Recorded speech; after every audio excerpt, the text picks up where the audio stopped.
Άρε φουκαρά, τίποτα δεν πρόκειται να κάνεις. Μάταιες οι προσμονές και οι ελπίδες. Ωραία, καλά σε λένε Μπόμποκ. Ένας φάβας είσαι και τίποτα άλλο. Ένας φάβας εγκλωβισμένος μέσα σε 4 τείχους. Μόνος. Μόνος.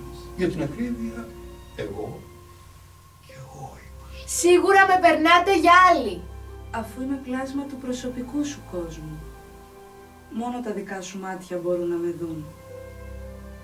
Για τους άλλους δεν λυπάμαι. Τουλάχιστον μια φορά τη βδομάδα, μπορεί και 2, θα πηγαίνω.